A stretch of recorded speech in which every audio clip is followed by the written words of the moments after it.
All right. Last class, we left off predicting molecular geometries. We learned a bunch of different shapes. Some of them you can make with your body, some of them you can't make with your body, and you just have to imagine them. We're going to continue to use those shapes. We learned Lewis theory, I think that was a couple of classes ago. We then learned valence shell electron pair repulsion theory. That's how we were predicting our different molecular geometries and electron geometries. So the shapes with just the atoms counting or also including lone pairs. And we're going to continue to use those concepts. We've got a couple more idea frameworks coming up that will use those concepts. Also, in case you haven't noticed yet, we don't have time to cover all of the material in depth in like doing examples of everything. We just kind of have to run through the material. So there's time for a little bit of examples, but part of the reason that you have assigned homework is just to give you some more problems to do. You're welcome to do more than the assigned problems, but that's the reason that it's there. And the points are just an incentive to get you to actually do it, because some people need that. Okay, let's say that we want to predict the molecular geometry of this thing, I3 with a negative charge. We've got 3 iodines. Those each have 7 electrons, valence electrons that is. So we've got a total of 21 electrons from our iodines. And we have that 1 minus. What does the 1 minus mean? Yeah, we add 1 electron.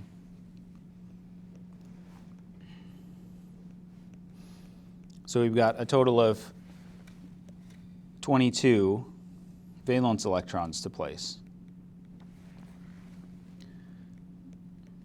Generally, things don't like being in small little triangles. You probably could make this into a triangle. The bond angles are really unfavorable. It would probably explode. So we're not going to do that. We're just going to put it in a line. To start to get everything connected, we're going to use 4 electrons just to start making some bonds.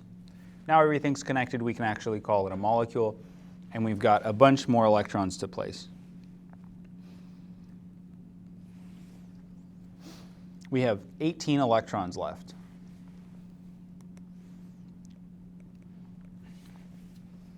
We can put those electrons, let's say, we've got 3 different atoms. They're relatively big atoms. Iodine is in our 5th row. It has expanded octet capabilities. So we can just give each of our iodines 3 more lone pairs.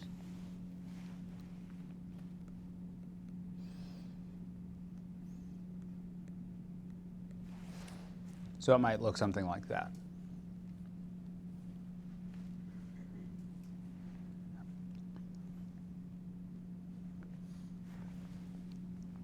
So when we're predicting the molecular geometry, what we're looking at specifically is the central iodine. And the questions we're asking ourselves, how many electron groups? How many electron groups do we have on that central iodine?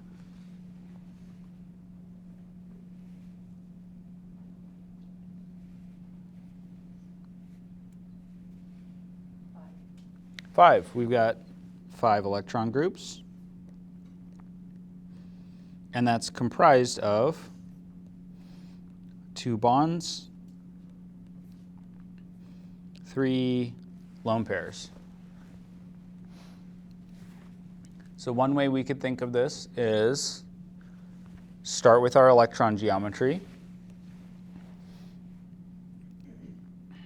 We're going to have iodine in the middle. When we have 5 groups, that's going to be a trigonal bipyramidal shape, or just bipyramidal, as it says in the notes. So that'll be 1 group up, 1 group down. Those are our axial positions. We're going to have 1 group out to the left or the right, it doesn't really matter. And then we'll have one group back and to the right, and one group forward to the right. These are our 3 equatorial positions.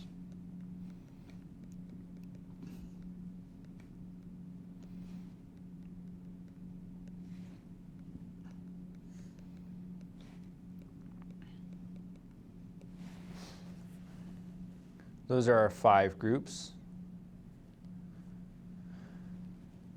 And then we have to figure out, where do the iodines go? What is going to inform our decision about where to put those iodines?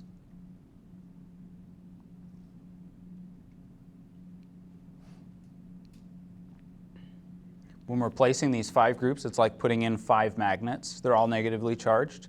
Some of them are stronger than others. What's our strongest magnet, or our strongest group that we can put on for an electron geometry?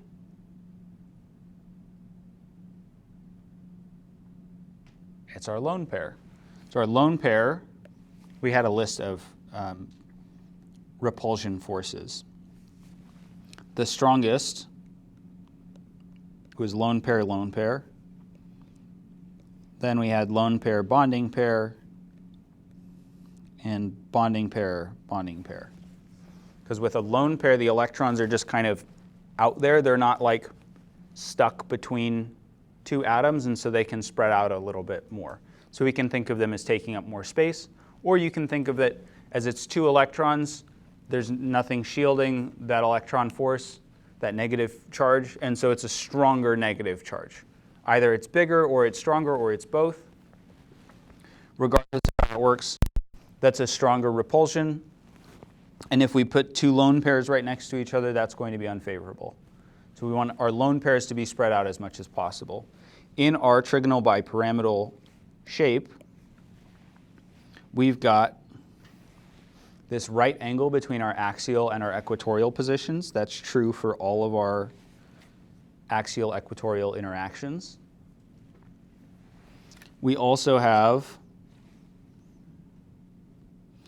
this equatorial angle that ideally would be about 120 degrees. So if we want our lone pairs spread out as much as possible, that means we want to preferentially give them this 120 degree spacing. That will give them the most space, the most room for them to separate their charges. So the way that we're going to place our lone pairs is they're each going into these equatorial positions. There's stuff that we can do if you'd like to see it, where we count up the number of these different interactions that we have to compare different configurations. But if we put our lone pairs in these equatorial positions, that'll give us the best outcome. So redrawing it over here with just our iodines, we can draw in the lone pairs as well. It would look something like that. What shape is that going to be? What does it look like? It's linear. And since it's charged, we would also include a little negatively charged thing there.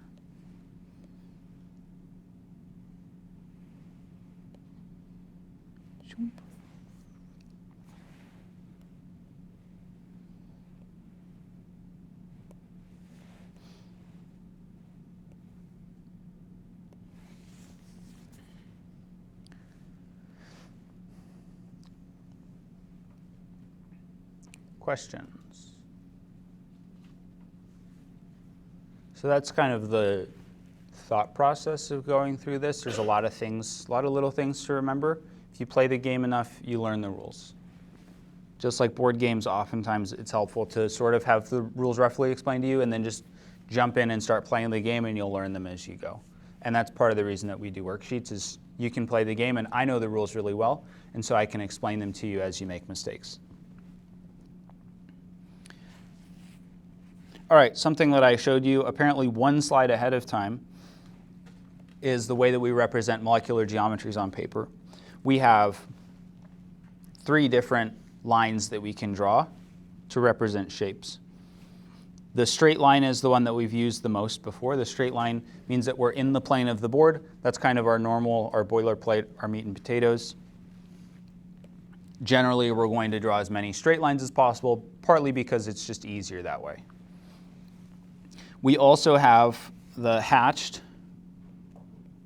or hashed wedge or line. Sometimes you might see them represented as empty wedges because that's easier than drawing out those lines. At least for me, I preferred to write just the empty little wedges because I didn't like getting the line spacing correct on the dash. And then we also have the solid wedge. So the solid wedge is the one that I remember, or that I encourage students to remember, because just the other one's just going to be the opposite. So the hashed line or the hatched line is the one that's going away from you. So that would be going into the plane of the board, into the plane of the screen. The solid wedge is the one that would be coming out towards you. And part of the reason why I would call these a hashed line instead of a wedge is because of potatoes. What is one of the most delicious things that you can make with a potato? There's lots of delicious things you can make with a potato. Chips are pretty good. How about something that's contextually relevant to the shapes that we have up here?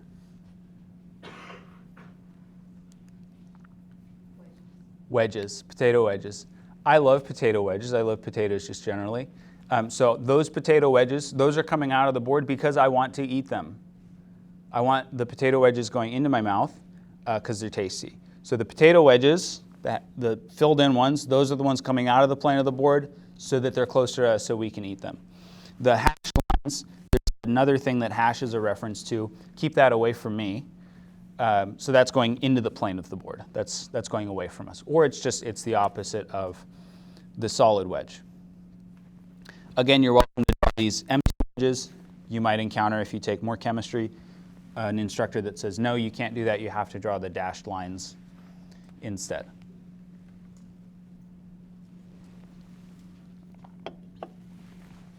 When you're drawing things, these shapes below, these are a bunch of the shapes that we have.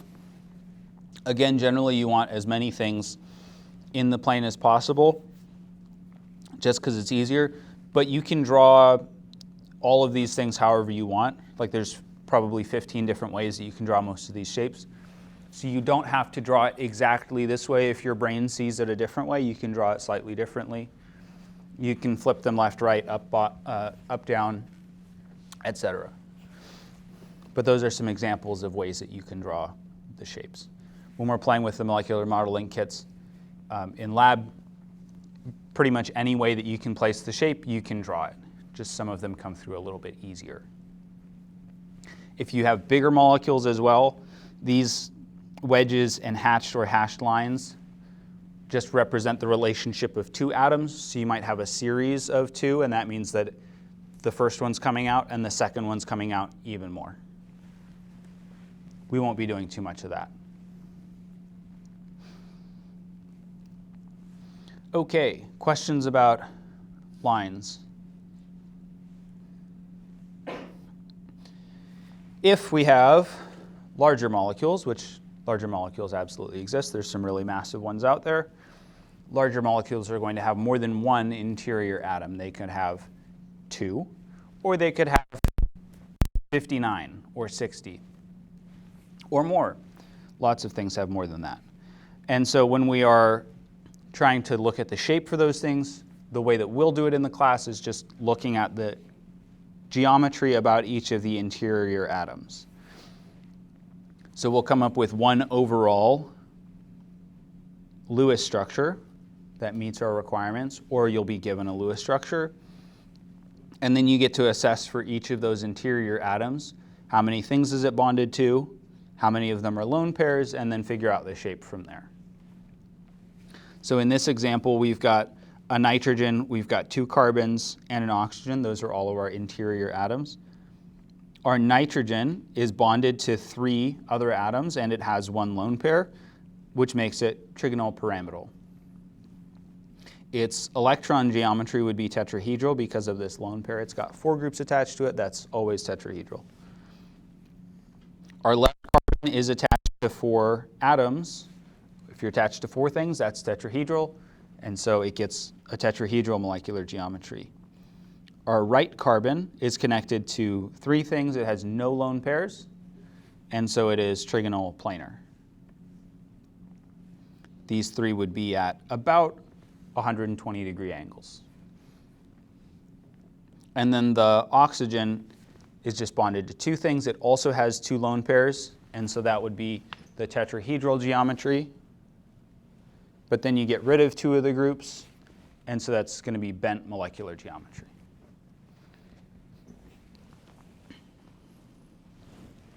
When we're dealing with interior atoms, typically, and by typically, probably like 99% of the time, it's just going to be 4 electron groups max. So you won't have to do any trigonal, bipyramidal, or octahedral for your interior atoms. All right, something for you to try. Predict the geometry about each of these interior atoms and make a sketch of the molecule. The H3C at the far left side means there's 3 hydrogens bonded to carbon. And then see if you can make a sketch.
All right, so we've got 3 interior atoms, left carbon, right carbon, oxygen. Left carbon has 4 bonds, so it will have tetrahedral geometry. Right carbon has 3 bonds. One of them is a double bond, so it would count as 4 bonds, sort of, but it's not 4 bonding groups, it's 3 bonding groups. and no lone pairs, and so that's trigonal planar. And then the oxygen has 2 bonds. That would not make it meet its octet requirement. It also has 2 lone pairs on it. So it's 2 bonds, 2 lone pairs. We saw this on the previous slide. And so that makes it bent geometry.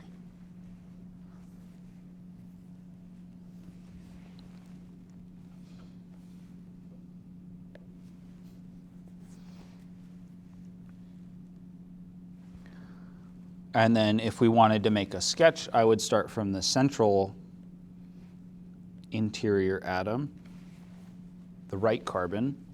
That's going to have trigonal planar geometry. It's going to have about 120-degree bond angles. It's connected to an oxygen and another carbon. The carbon has tetrahedral geometry. There's probably a couple of ways you can do this.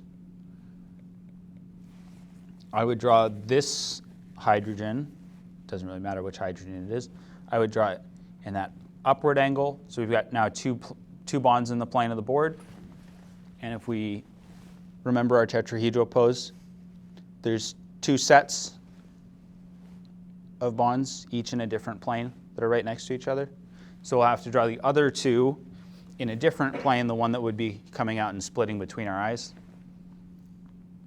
So one of these is coming out of the plane of the board with that delicious looking potato wedge, and the other one's going into the plane of the board with the empty wedge.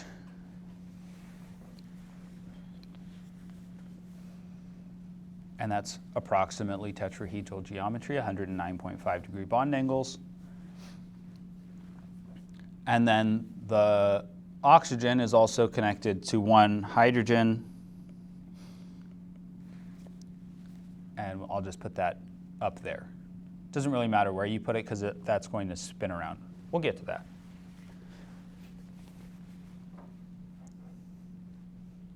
So that would be one way that you can draw it, for example.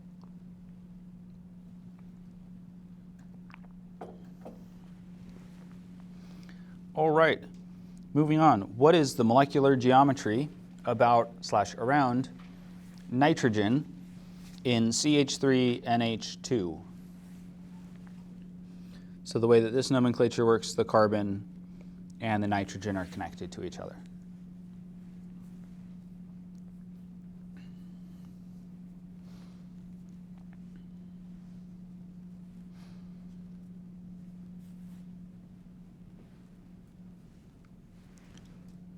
And the hydrogens are connected to the thing they're after.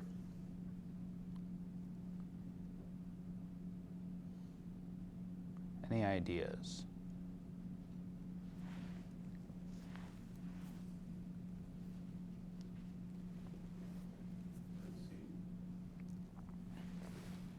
Got a guess for C, trigonal pyramidal. Why trigonal pyramidal? Because it has bonded to 3 other atoms, and there's one pair. Yeah, it's bonded to 3 other things. It's bonded to the carbon, it's bonded to the other hydrogen. The reason that we know that there's a lone pair there is because carbon already has 4 bonds. It has 4 bonds, and so that means that it can't have a double bond between the carbon and the nitrogen. This nitrogen still needs its full octet, and so that means it would have to have a lone pair.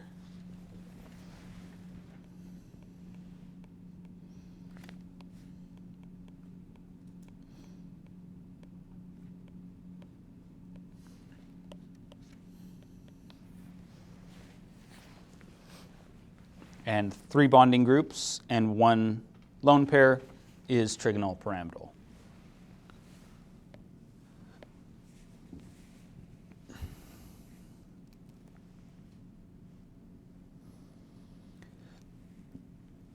Okay. So molecular shape and polarity for diatomic molecules. The entire molecule, since it's just 2 things, is going to be polar if the bond is polar. It's just kind of like a straight one-on-one tug of war for the electrons. So in HCl, chlorine is more electronegative.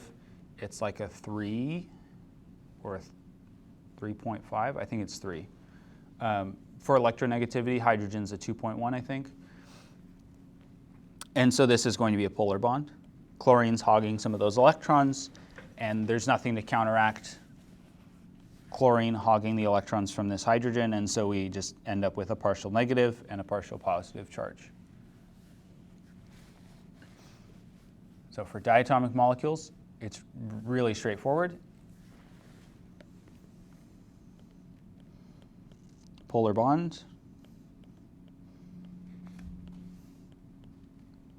polar molecule.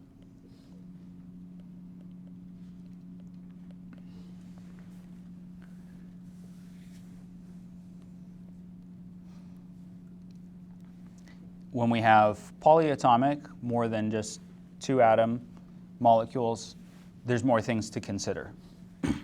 So the polarity depends on the geometry. Specifically the molecular geometry.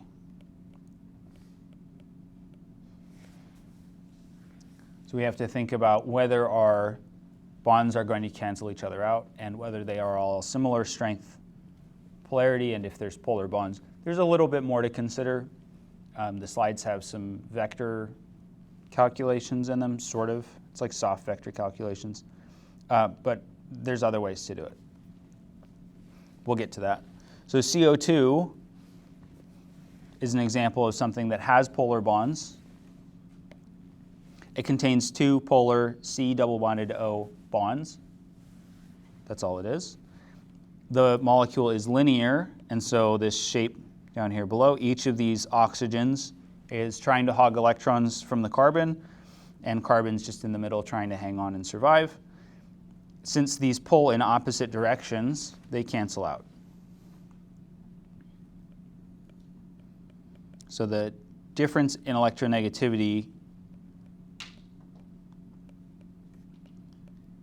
cancels out because those are in completely opposite directions. It's like if you had 2 really big twins on either side of a small person and they're playing tug of war and the little person's stuck in the middle. Really what's happening in that sort of situation is the big people on the outside are playing tug of war, and since they're twins in this analogy, they're the same strength, and so they're not going to be able to win the tug of war match. And you just have the little person hanging in between them. So that's sort of maybe what you might imagine here. So our dipole moments are vector quantities, meaning that they have like a specific direction as well as a magnitude. So the direction points towards the more electronegative atom. In this case, that's the oxygens. And then the magnitude is the difference in electronegativity. I believe carbon's 2.5 and oxygen's 3.5, so we've got a difference of 1.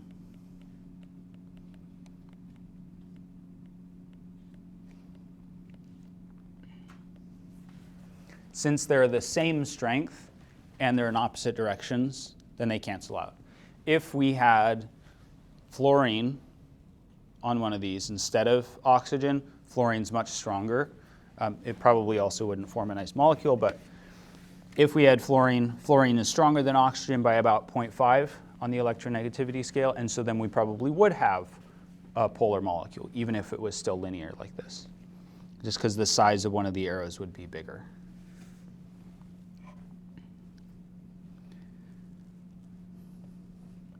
Water contains 2 polar bonds between oxygen and hydrogen. Because the molecule is bent, the vectors, the electronegativity differences, don't cancel out. So they're both pointing a little bit up, and that bit that they're pointing up adds together. So if we wanted to, we could split this into up arrows and sideways arrows. And these sideways arrows cancel out because they're pointing in opposite directions. It's the same bond strength, so they're equal force. These up arrows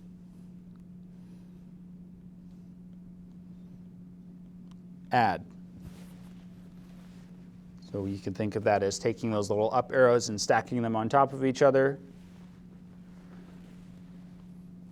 We're not really going to do any calculations. This is just one way to work through figuring it out. And because these add up and don't completely cancel out, we get a partial negative on the oxygen side. The arrows always point towards the negative side.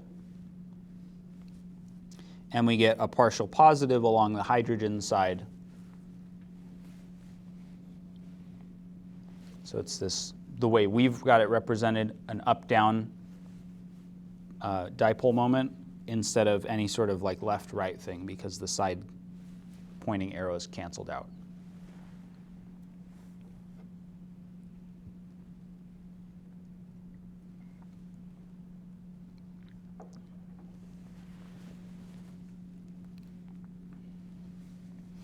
So if we want to figure out polarity, we need to first know what the structure looks like. So we'll draw out the Lewis structure, and we can then determine its molecular geometry. A crucial next step is determine if the molecule contains polar bonds. If there are no polar bonds, then it can't be polar.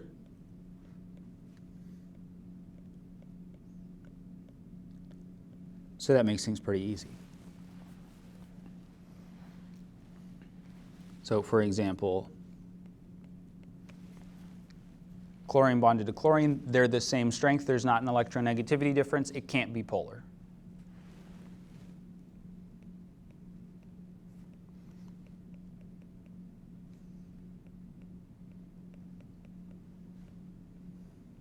That's true for all of our diatomic molecules for elements.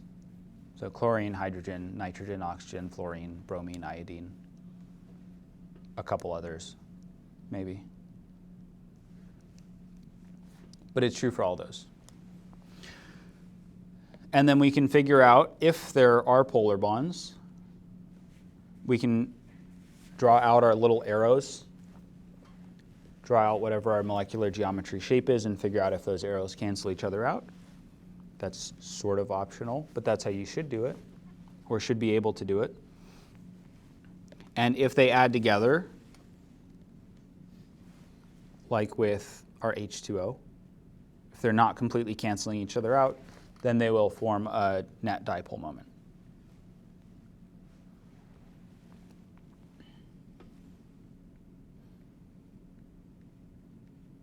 If the vectors sum to equal, or sum to 0, meaning that they're equal and opposite, then the molecule is nonpolar. Again, there's a trick that we'll be learning very shortly. If we do have a net vector, then the molecule is polar. So anytime those arrows are adding up, or if we had, let's say we've got some crazy world where this is a valid Lewis structure, we're going to have a much bigger pull by fluorine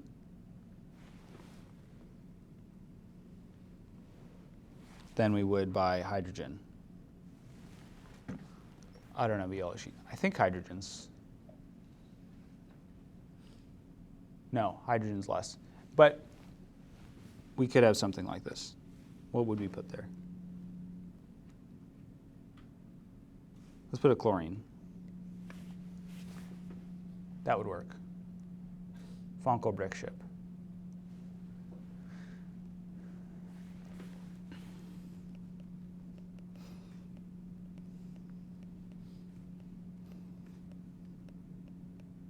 So for example, this would be polar because of the discrepancy in the arrow sizes.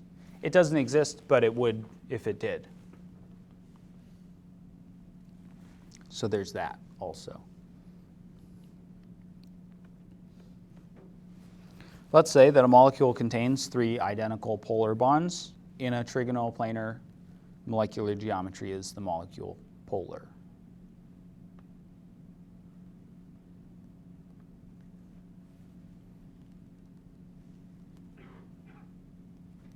What do we think?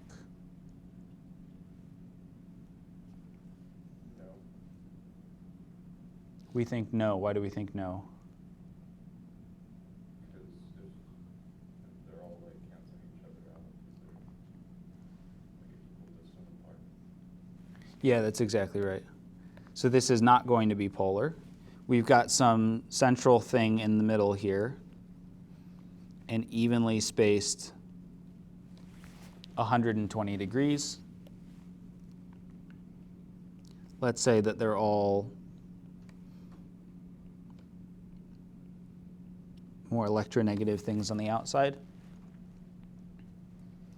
Because the electron groups are evenly spaced, that means the arrows are also evenly spaced. And so the net pull is that they cancel out. We could also draw it out with our little vector arrows. So splitting these 2 side arrows into a left and a right, and also into little down arrows. I didn't draw it out super well, but these 2 down arrows would cancel out with this top arrow, and the left and the right would cancel each other out.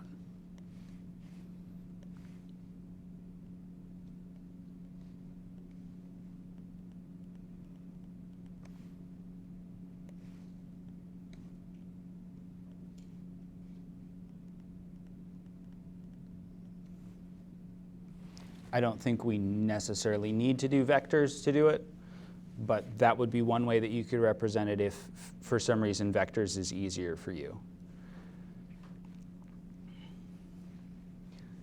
Does anyone enjoy doing the vector stuff? Can we all just agree to it exists? There's the slides. If you'd like to learn about it, you're welcome to come and ask me questions. It doesn't feel like it's super helpful. So I'm going to just kind of pass it by, because there's another way to do it that I think will work out for the most part. And I didn't particularly enjoy learning vectors when I took math. Here's some common cases. These are helpful for figuring out if our dipole moments add together. So if we have a linear geometry and they're equal strength bonds, equal polarity, that's going to be nonpolar, the case where they're on perfectly opposite sides. If we have a bent molecular geometry, that could be either we've got 3 groups and one of them's a lone pair, that'll give us bent molecular geometry, or we've got tetrahedral electron geometry and 2 of them are lone pairs, that'll also give us bent geometry. That's going to end up in a polar molecule.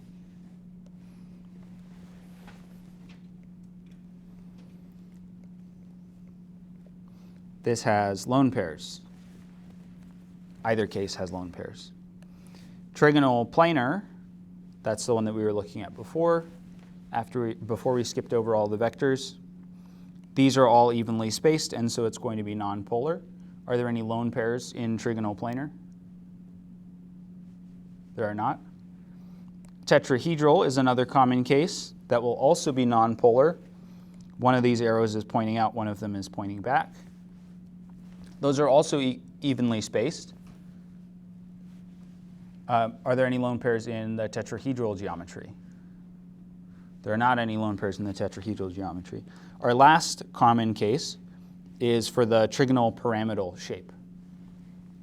So in trigonal pyramidal, that's where we would have our tetrahedral geometry, but one of them, doesn't matter which one, is a lone pair, right? And so That lone pair causes the other three groups to deflect out of being planar and into being pyramidal.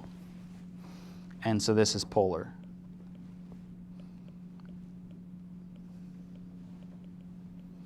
So that's another group that has lone pairs, or another molecular geometry with lone pairs. Are we seeing a pattern? Got three things that don't have lone pairs. That means that the arrows are all evenly spaced. So if they're the same strength, they will cancel out. If we have lone pairs, some of those lone pairs are in there, taking up these up and side or up positions. And so they're not evenly spaced. The bonds are not evenly spaced because there's lone pairs in there. And so these ones will end up being polar. That's the basis for Mrs. K's shortcut to molecular polarity. Mrs. K is my mom. It's not me. So a molecule is nonpolar if both of these conditions are true. There are no lone pairs on the central atom, so those shapes that we saw before. It could be linear. It could be trigonoplanar. It could be tetrahedral. Molecular geometry. And all of the atoms bonded to the central atom are the same or have the same electronegativity, meaning that all of those arrows, the vectors that we would draw out, are the same length. They're the same magnitude vectors, the same strength of pull. Since this is a shortcut for figuring out if something is not polar, I rather prefer to call it the nonpolar express.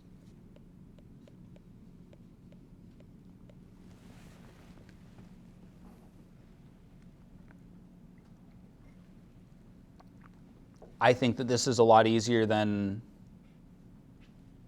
doing vectors, so that's kind of why I skipped over vectors. This should work in most of the cases. If it doesn't meet these conditions and it has a polar bond, then it will be polar.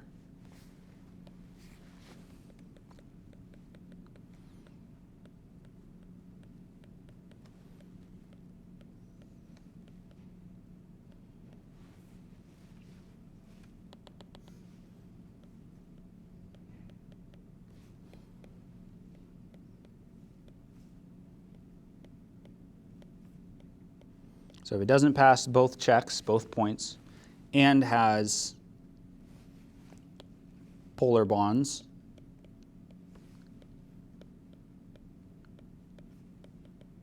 it is polar.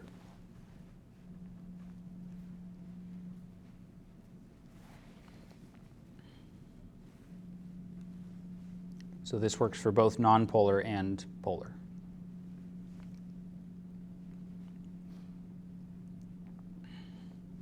Okay, determine whether carbon tetrafluoride is polar.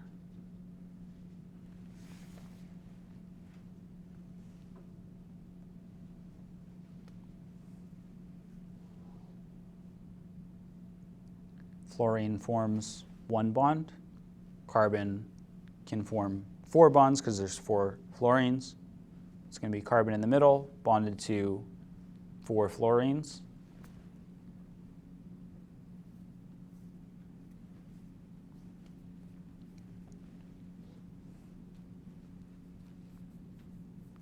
And I think to myself, what a wonderful world. I'm just kidding. I think to myself, do we have lone pairs on carbon?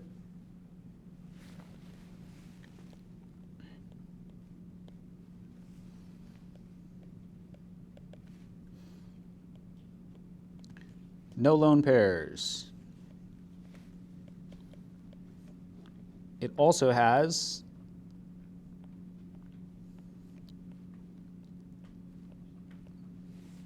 the same bonds for all bonds, or all bonds equal.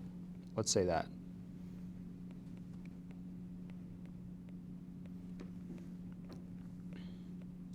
Those are our two checks for the nonpolar express. So it is not polar.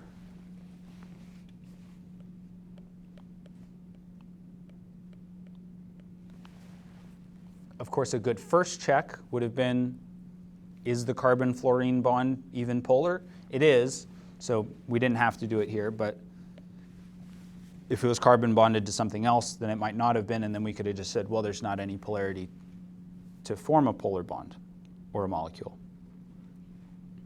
Any questions so far? All right, we cruising. So polar and nonpolar molecules have different properties. They associate with each other differently.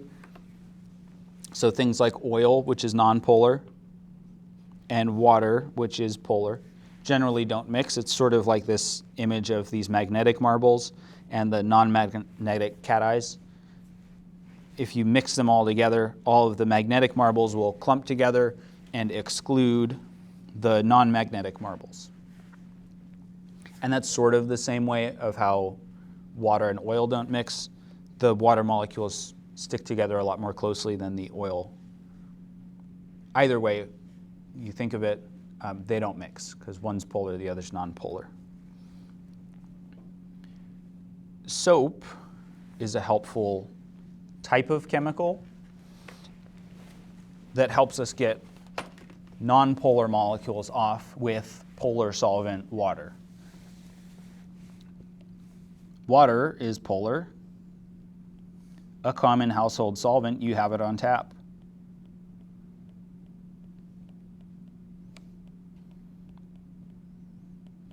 Grease is nonpolar, often in foods, anything that you use oil in, or if you cook stuff with meat, you'll probably end up with some grease. You're not going to be able to take off, you've probably tried, you're not going to be able to take off grease from your hands with just water. You could do it, it'll take a lot of time and probably some scrubbing, or you can use a soap molecule. Different soaps use different types of molecules, but the general idea is that there's a polar part of the molecule. This can attract the water, so the water can interact.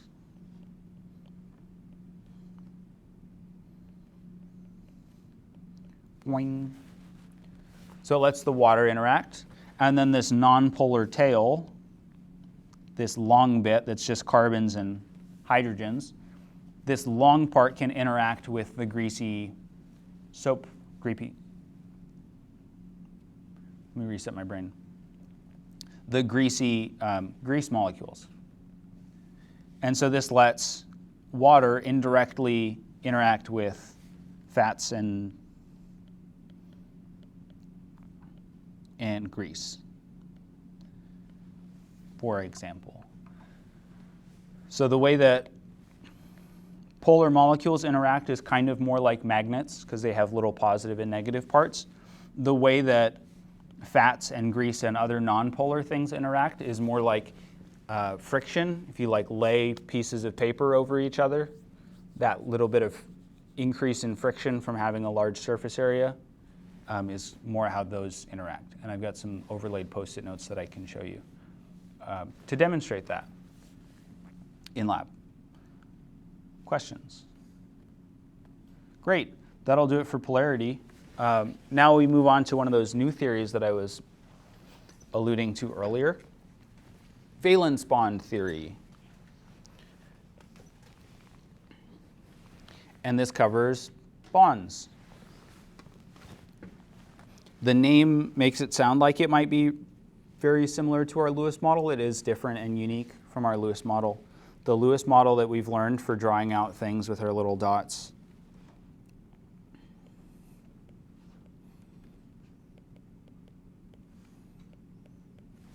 Right?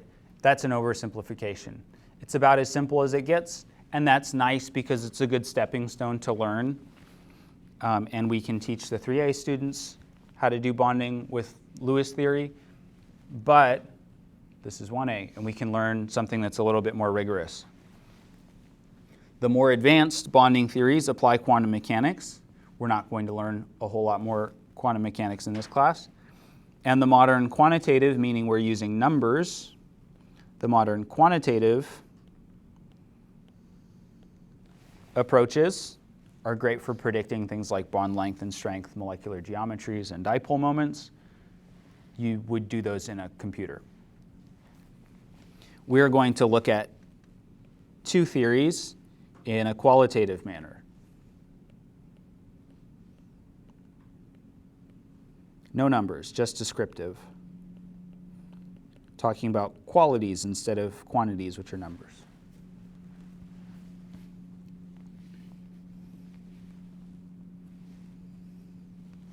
In our valence bond theory, our electrons reside in quantum mechanical orbitals. We learned about those. We had our round shape, our dumbbell shape with our p orbitals, our double dumbbell shape, and then our f orbitals that we don't really care. But we had our sp, d, and f atomic orbitals. However, in reality, these actually hybridize, or mix, or blend.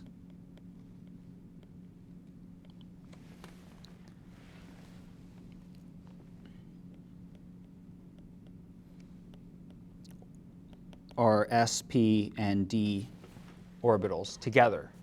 So it'll have intermediate properties of those orbitals.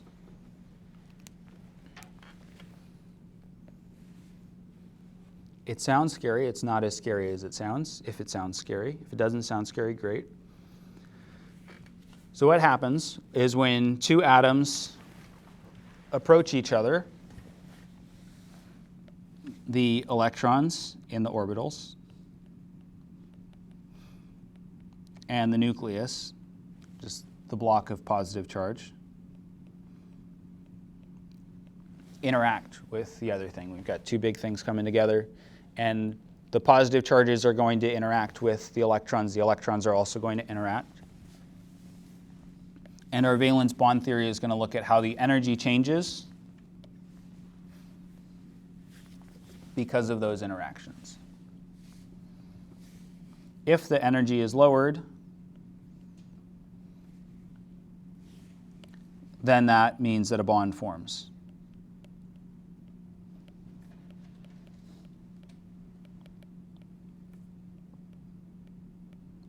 You may remember from last class or two classes ago that bonds forming causes a decrease in energy.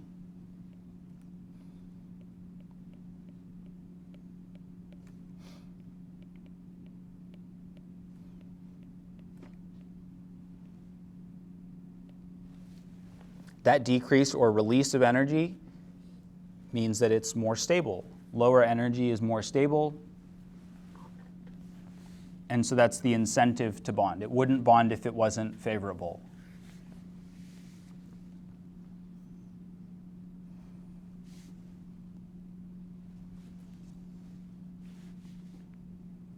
If we look at the interaction of two hydrogen atoms, there's different levels of overlap that we can see here. Our x-axis here is the hydrogen-hydrogen distance, the internuclear distance, the distance between the nuclei. And our energy is mapped on the y-axis, with 0 being just like the regular energy. And if we overlap them a lot, that would be our case 4 here. That's kind of neutral energy. If we overlap them less, we get significantly lower energy. If we overlap them even less, then the energy starts to come back up until, if we extracted this or extrapolated all the way out, then they would just be completely separate and we'd be back at our 0 energy. And so what scientists have found experimentally is that it's this bond length where we've got significant overlap but not so close that the nuclei are interacting, that is our actual hydrogen bond length.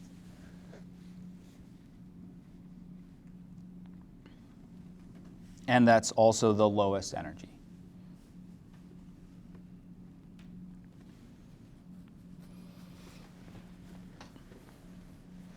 the interaction energy, where those nuclei are coming together, and we're maybe going to form a bond, is usually negative or stabilizing, a release in energy, if we have two electrons that can spin pair. So if we can have one up, one down.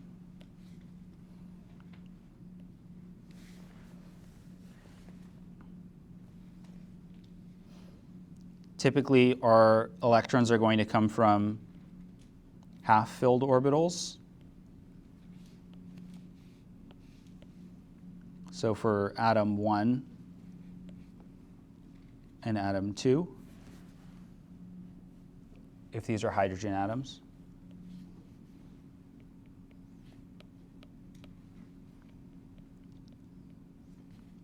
So you've got a hydrogen coming together with another hydrogen. They each are going to have one electron in the 1s orbital. They're each going to be up, and since they're unfilled, when they come together, one of those can flip to be in the downspin, and that would cause them to have paired spin.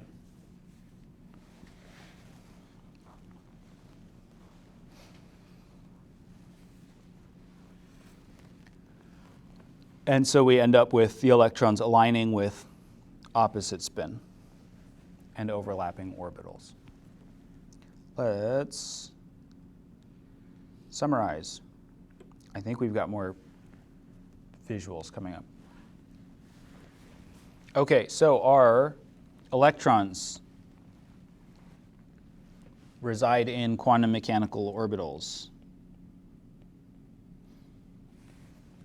SPD, for example.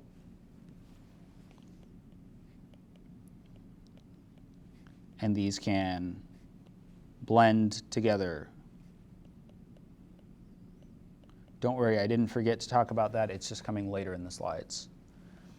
A bond results from typically half-filled orbitals or just partially filled orbitals, and we can spin pair the electrons. Pairing them up is more stable.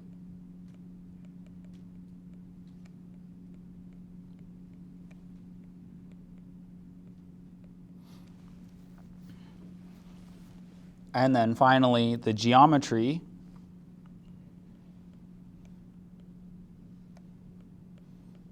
of those, how the orbitals overlap, determines shape.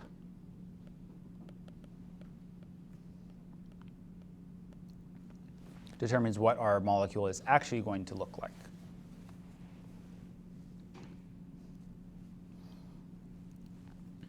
Here we have H2S. And we've got a couple of things going on. We've got our hydrogen atoms here on the side. One is in the coming out position. One is in the going away position. And we've also got a p orbital that's in the up and down. We've got our three p orbitals shown here. So the one's in the up down, that would be the pz. We've got an x, we've got a y, whichever one they might be.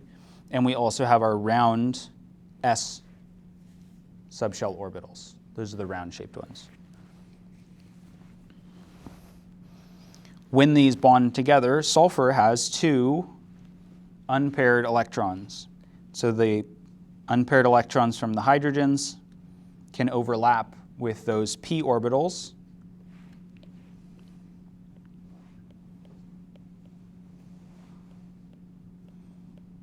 So the s from the hydrogen and unfilled p from sulfur overlap. And those half-filled orbitals then get their spin match.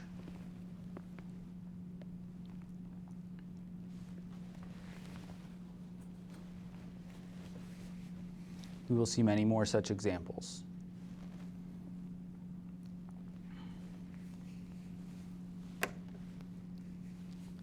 All right, the question, what is a chemical bond, depends on the framework that you're thinking of it within which you're thinking of it. What is a chemical bond according to our newest, hottest theory, valence bond theory? Is it that we have a lone electron pair, we've got overlap between half-filled atomic orbitals on two atoms, the overlap between filled atomic orbitals on two atoms, or a shared electron pair between two atoms? Yeah, it's B. Half-filled atomic orbital like we saw here, these two p orbitals, as well as our 1s orbitals from hydrogen. Those overlaps result in bonds. D would be our Lewis theory definition of a chemical bond.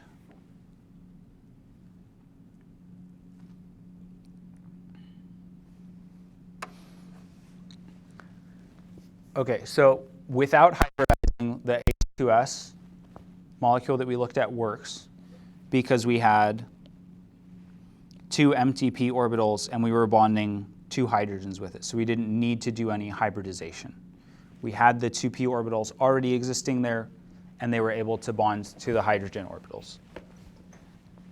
However, things like CH4 methane don't make sense without hybridizing, or may not make sense hybridizing, because we've got two unfilled orbitals for carbon. Right, so that would predict that we would form two bonds. Because we only have two unfilled orbitals, we could only form two bonds. But we know that CH4 exists. And that's got four bonds. So this is where the hybridization part comes into play. In order to be able to form four bonds, we need four unfilled orbitals.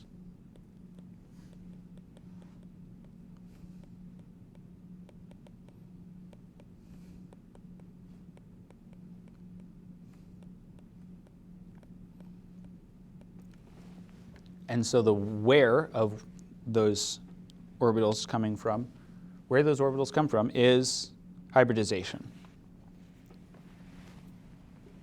So the orbitals that exist for a molecule are not necessarily the same as those that exist for the atom. We know the ones that exist for the atom.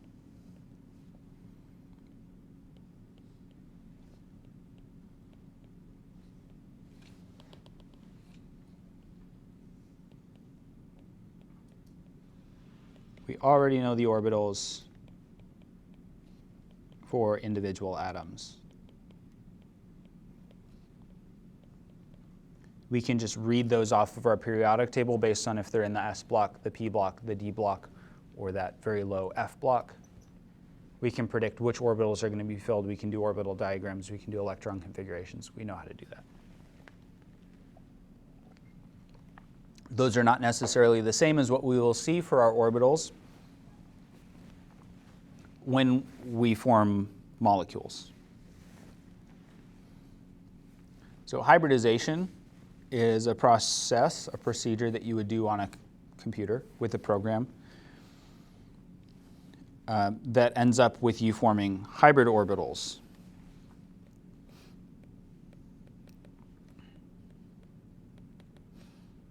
Hybrid orbitals are a mix of atomic orbitals.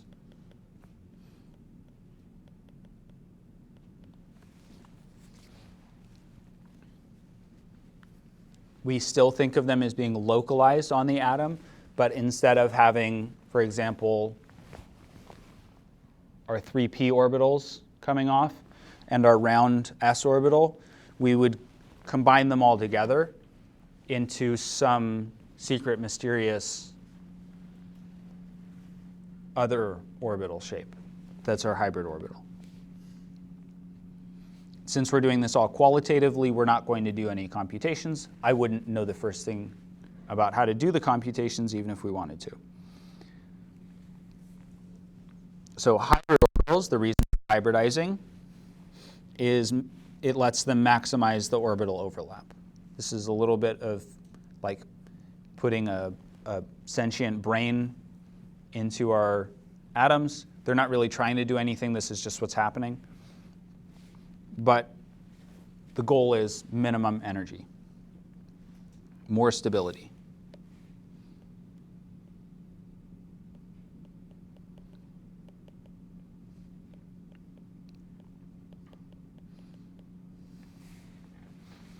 And when we do these hybrid orbitals, we're producing greater overlap between our orbitals, because our s orbitals can bond fine, I guess, but our p orbitals, our s orbital in the middle, that round one, is going to have a hard time getting out beyond the s orbitals. Would maybe be one way to think of it.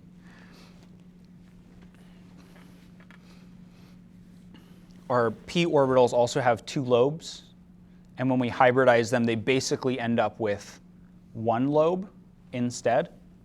So it's kind of putting all the electron density out on one side. There's a little bit that pops out the other side, but it's kind of all out in 1 lobe instead of being evenly distributed on 2 sides.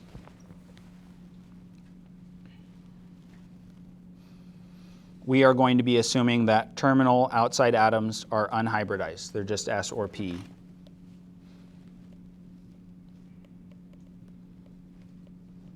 So like hydrogen, fluorine, chlorine, for example, things that are only going to bond once.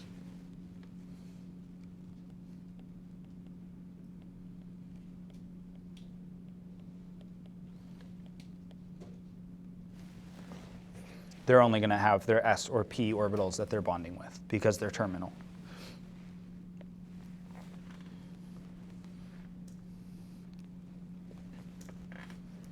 It might sound scary. It's not as scary as it sounds, I promise.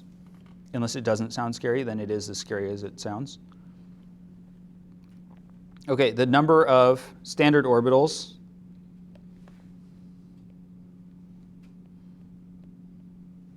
s and p always equals the number of hybrid orbitals, which are going to be things like sp3. So the sp3, instead of sp cubed, is 1 s orbital combined with 3 p orbitals. So it's a total of 4 orbitals that went into it, and there's a total of 4 sp3 orbitals.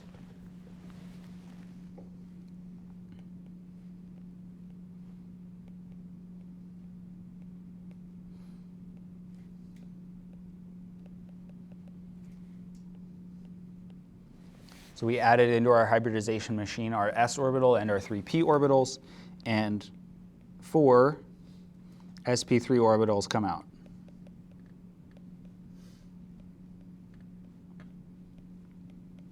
That's what we mean by the number of standard orbitals equals the number of hybrid orbitals.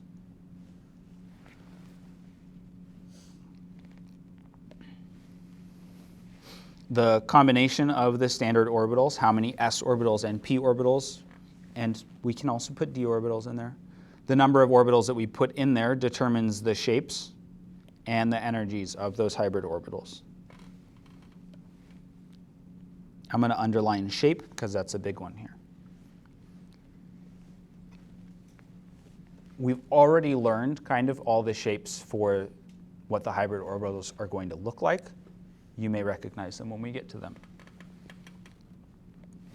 Fingers crossed you recognize them.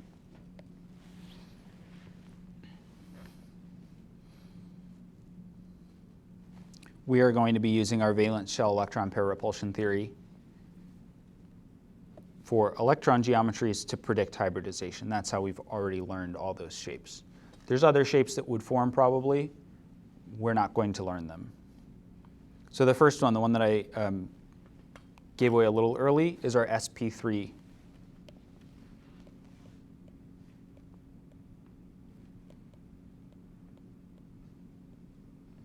Yeah, I wrote p. It's funny. So that's just because it's not sp cubed. It's sp3.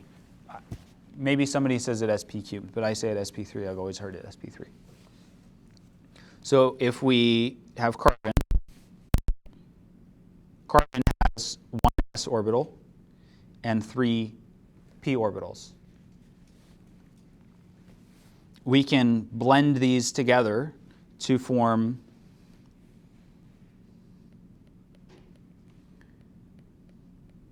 our 4 sp3 hybrid orbitals. So we put in 4 orbitals into our hybridization machine and whoop, pops out 4 sp3 orbitals. And the 4 hybrid orbitals are different. That doesn't mean that they stay up late playing video games. That means that they have equal energy. That's what degenerate means in this context. Questions so far?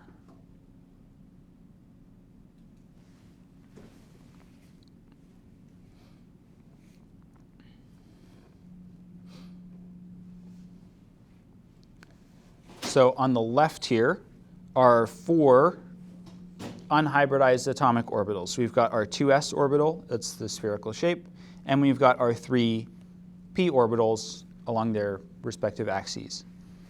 We blend those all together in our hybridization machine, and boom, out pops our 4 sp3 orbitals. And if you put them all together, what electron geometry does that look like?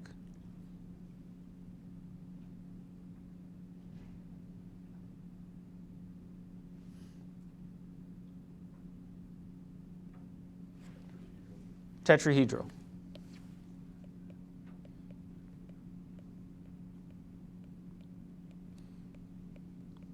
That is our tetrahedral electron geometry.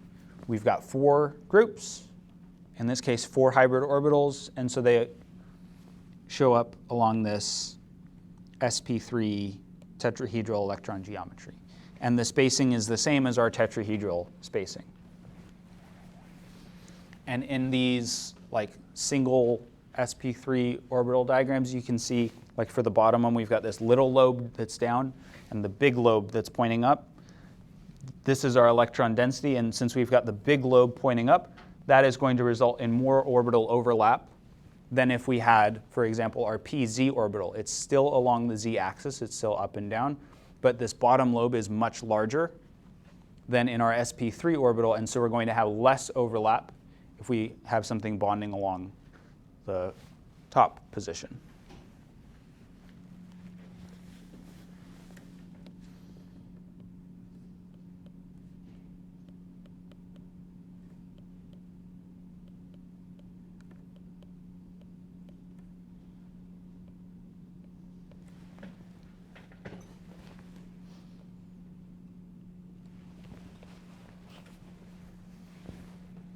So that's a reason to hybridize. Questions? All right, we will pause there and pick up in lab.